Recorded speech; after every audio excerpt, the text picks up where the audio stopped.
Bonjour à tous et bienvenue dans votre JT. Au sommaire, le portrait du champion de France de boxe Bruno Suras, un bouquin de 22 ans.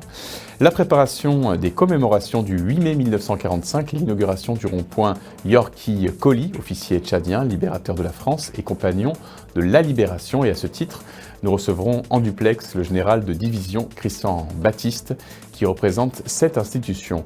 Puis nous évoquerons la restauration du tableau de Saint-André. Notre équipe est allée à la rencontre des restaurateurs dont l'atelier est situé à Avignon, près d'Avignon.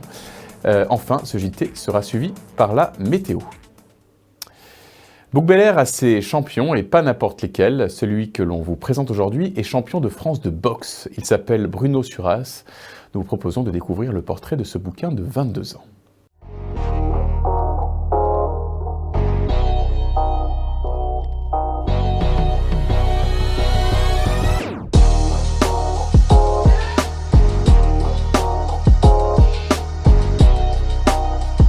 Je m'appelle Bruno Suras, j'ai 22 ans. Je suis habitant de la commune de Bouc-Bel-Air.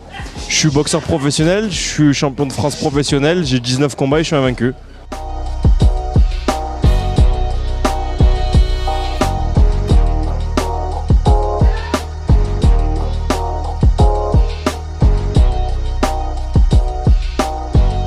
Au départ, il faisait du taekwondo, puis comme j'ai fait de la boxe dans le temps, peu à peu, il est venu à la boxe, ça lui a plu, il a essayé, et il a préféré la boxe que le taekwondo, et depuis, il n'arrête pas, quoi. À mes yeux, il progresse de jour en jour parce que c'est un garçon qui fait beaucoup de sacrifices pour progresser. Et les premiers sacrifices, c'est travail, travail, travail. Et maison. Études, entraînement, maison. Études, entraînement, maison. Et le peu de passe-temps qu'il a, il le passe avec sa princesse.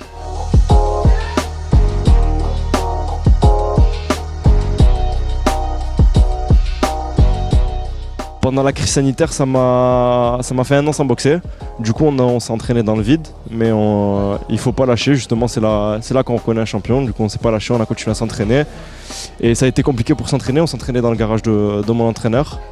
Donc certes, ouais, tous les sportifs en ont souffert, mais bon, il y a des gens qui ont souffert aussi de la maladie, donc il faut relativiser.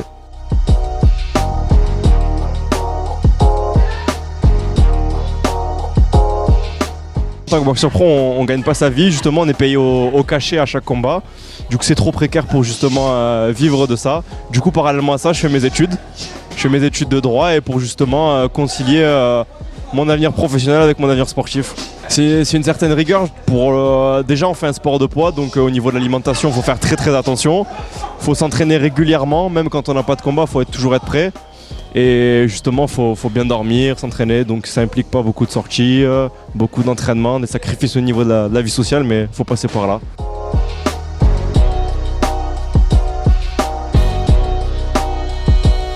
Mon objectif à court terme c'est le 29 mai défendre mon titre de champion de France.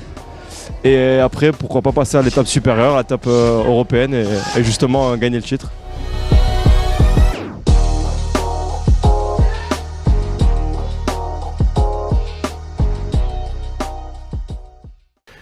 Dans le cadre de la démarche mémorielle initiée en 2019 pour honorer la mémoire des combattants africains engagés pour libérer la France lors de la Seconde Guerre mondiale, le maire et son adjoint Yann Pertuzel ont souhaité donner le nom de Yorki Colli au rond-point de Bouc-Bel-Air situé à Sambakis. À ce titre, nous recevons le général de division Christian Baptiste, délégué national de l'Ordre de la Libération. Bonjour mon général. Bonjour monsieur. On est ravis de vous recevoir sur Book TV. Alors avant d'évoquer Yorki Colli, pouvez-vous nous présenter rapidement ce qu'est l'Ordre de la Libération et ce qu'il représente ? Oui, vous savez que créer un ordre est une prérogative du chef d'État. Et le 16 novembre 1940, lorsque le général de Gaulle crée l'Ordre de la Libération, il veut bien sûr récompenser les premiers qui l'ont rejoint, pas très nombreux d'ailleurs au départ, attirer d'autres personnes, mais il veut surtout, en faisant ce geste fort, ce geste régalien, affirmer toute sa légitimité, finalement, face au maréchal Pétain et à Vichy. Lui, chef de la France libre, vient de créer un ordre national qui s'appelle la Croix de la Libération. Et en face, il y a le maréchal Pétain, le régime de Vichy et la Légion d'honneur. De nos jours, il reste le deuxième ordre national, et la chancellerie de l'ordre de la Libération est la deuxième chancellerie nationale. Peu de personnes ont été admis dans cet ordre prestigieux, puisque seuls 1038 compagnons physiques ont été admis dans l'ordre, 5 communes et 18 unités militaires. Ce nombre restreint donne à l'ordre de la Libération son caractère exemplaire et fait de la Croix de la Libération, finalement, la distinction la plus prestigieuse distribuée pendant la Seconde Guerre mondiale. Le général de Gaulle qualifiera l'ordre de la Libération de chevalerie exceptionnelle créée au moment le plus grave de l'histoire de France. Mon général, qui était Yorki Colli? Pouvez-vous nous présenter cet homme en quelques mots? Vous l'avez dit, c'était un Chadien, issu d'une famille de cultivateurs très modeste et qui choisit à 25 ans, en 1921, à s'engager au sein du régiment de tirailleurs sénégalais du Tchad. Très vite, il va avoir de très belles aptitudes de soldat et il va progresser rapidement pour devenir caporal, puis caporal-chef et puis jusqu'au grade supérieur de sous-officier adjudant-chef. Il fera toutes les campagnes de la France libre, que ce soit au Gabon, en Syrie, où il sera blessé grièvement, en Tunisie, en Provence, en campagne de France. Il va faire rare pour un engagé issu du rang atteindre l'état d'officier en étant nommé sous-lieutenant, puis lieutenant, car il a des qualités de combattant et de meneur d'hommes reconnues par ses chefs de l'époque. Son parcours exceptionnel, il faut le dire, l'amènera à être fait compagnon de la Libération par le général de Gaulle. Il fera ensuite le choix de retourner en 1948 chez lui, où il prendra le métier de cultivateur. Et puis, il demandera en 1949 à accéder à la nationalité française, ce qui lui sera bien sûr accordé. Vous savez que le Tchad a été indépendant, a acquis son indépendance en 1960, mais Yorki Colli a fait le choix de demander à être naturalisé français en 1949 et il s'éteindra en 1970 chez lui à Fort-Archambault. Il est chevalier de la Légion d'honneur, compagnon de la Libération, médaille militaire, croix de guerre 39-45, croix du combattant, médaille de la résistance avec Rosette. C'est quelqu'un qui a choisi de servir dans la France entre les deux guerres, qui se trouvera confronté à ce drame mondial et qui participera à libérer la France en menant le combat avec des qualités assez extraordinaires les hommes qui lui seront confiés. Dernière question sur ce que représente Yorki Colli. À la Libération, l'armée française se composait de 60% de soldats de l'Empire, dont une part importante de soldats de couleur, de soldats noirs notamment. À travers l'hommage que Bouck-Belair va lui rendre et que lui a rendu lors de la Libération, ne rattrape-t-on pas un peu finalement l'injustice qui a été faite à ces combattants qui ont été en quelque sorte les oubliés de l'histoire mémorielle? Alors, vous savez que Marc Bloch disait que lorsqu'on regarde l'histoire, il y a deux péchés mortels. C'est de vouloir faire de l'anachronisme ou du moralisme. Il voulait dire par là qu'il faut toujours regarder les événements d'antan en les remettant dans leur contexte d'antan et non pas avec le jugement de nos jours, car les sociétés évoluent. Je rappelle qu'à l'époque, les femmes, par exemple, en 1840, n'avaient pas le droit de vote et qu'elles étaient subordonnées aux décisions d'un chef de famille. Vous voyez comme quoi les sociétés évoluent. Mais, pour vous dire, regardez ce que j'ai dans mon bureau en permanence. Dans mon bureau en permanence, j'ai ces deux petites statuettes représentant des soldats africains qui ont combattu pour la libération de la France. Et puis, c'est vrai qu'il n'y a pas eu beaucoup d'Africains de reconnus parmi les compagnons de la Libération, mais c'était quelque chose, si vous voulez. Yorki a été reconnu parce qu'il était lieutenant, souvent était récompensé à la suite d'actions, ceux qui mènent la troupe, officiers ou sous-officiers, qui ont la responsabilité de la décision et qui ont la responsabilité d'entraîner la troupe.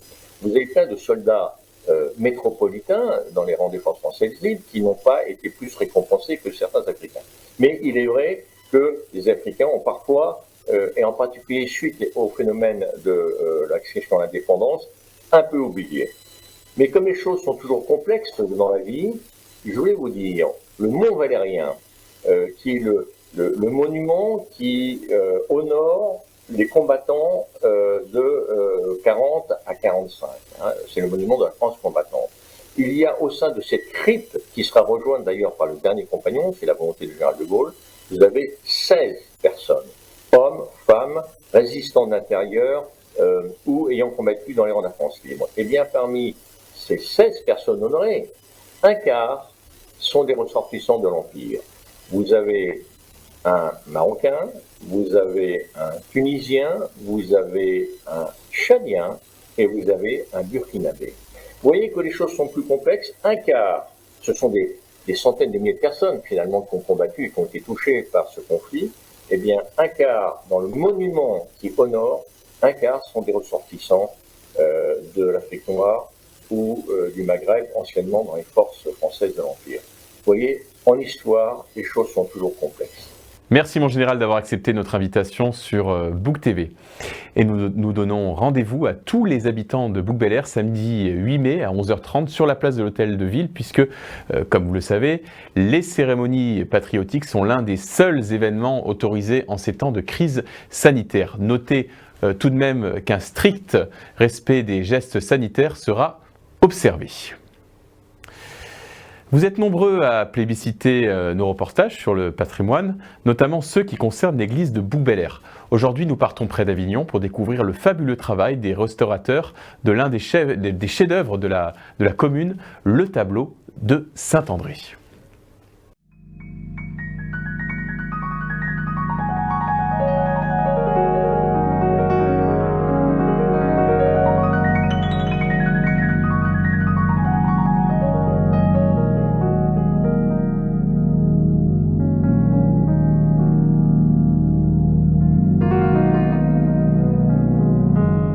C'est le martyr de Saint-André, donc qui est mort sur une croix en bois également, mais qui n'est pas celle de la même forme que le Christ.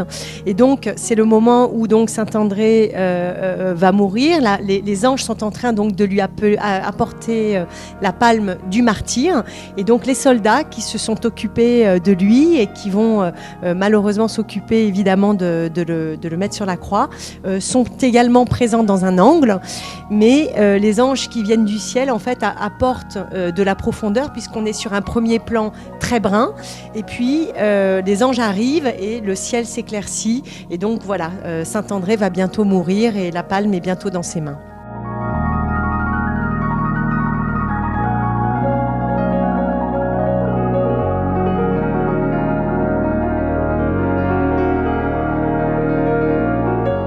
Pour faire cette restauration qui se déroule en plusieurs étapes, la première est le décrassage en fait du tableau. Ensuite, on enlève les vernis successifs, on enlève également les restaurations précédentes qui ont été faites, pas toujours dans des conditions exceptionnelles. On remastique les zones qui le nécessitent, on recolore et ensuite on vernit le tout. Tout ça pour redonner le lustre au tableau et à l'encadrement, le lustre d'antan. Ces opérations de restauration ne peuvent pas être menées par la mairie seule. On est le maître d'œuvre, on est le maître d'ouvrage, on arrive à montrer le cahier des charges, etc., etc. Mais on le fait également avec le concours du département et de la DRAC, par le financement par des subventions. Il le finance à hauteur de 60%. Donc effectivement, c'est un travail d'équipe, j'oserais dire, pour restaurer et principalement transmettre notre patrimoine aux générations futures.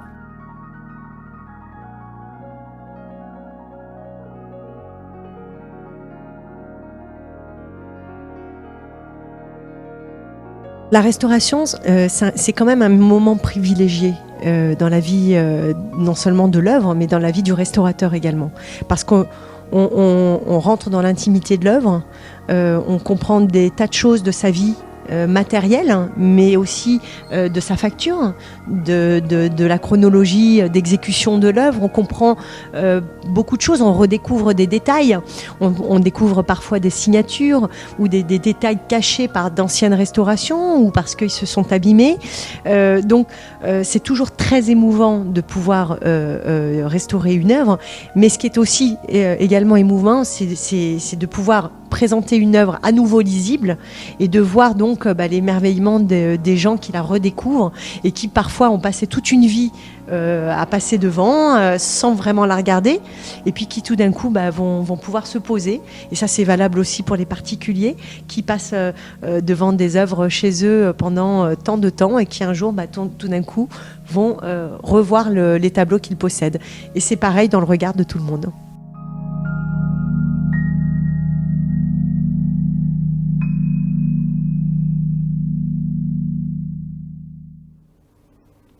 Merci d'avoir suivi ce journal. Tout de suite, c'est Sophie et sa météo.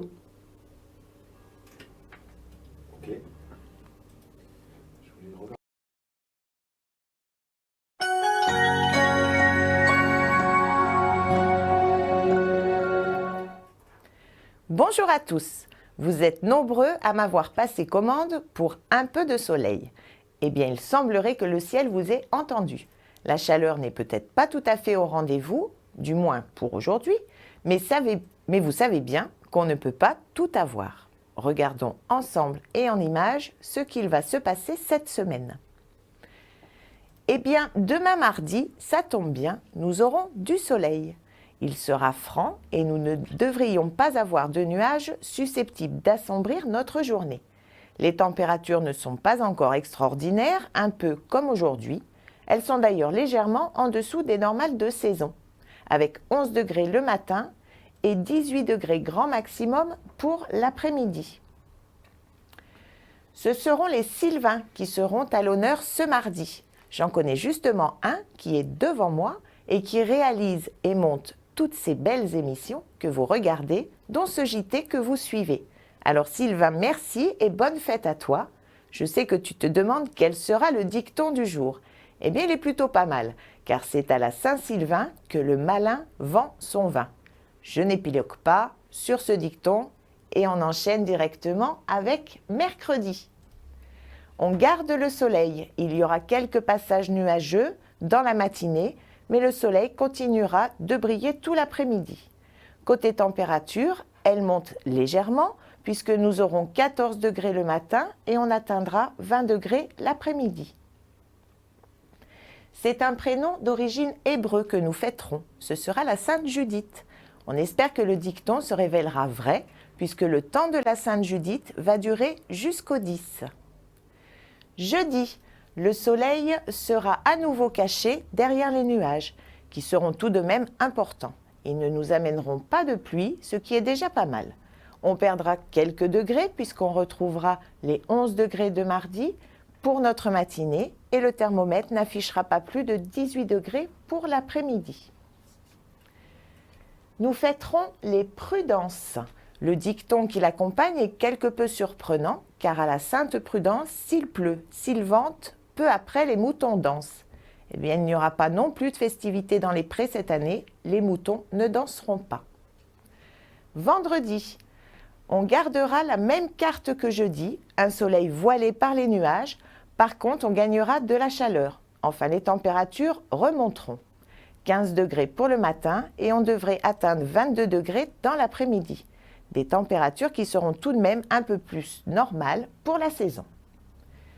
Nous fêterons les Giselles et à la Sainte Gisèle, prends garde s'il gèle.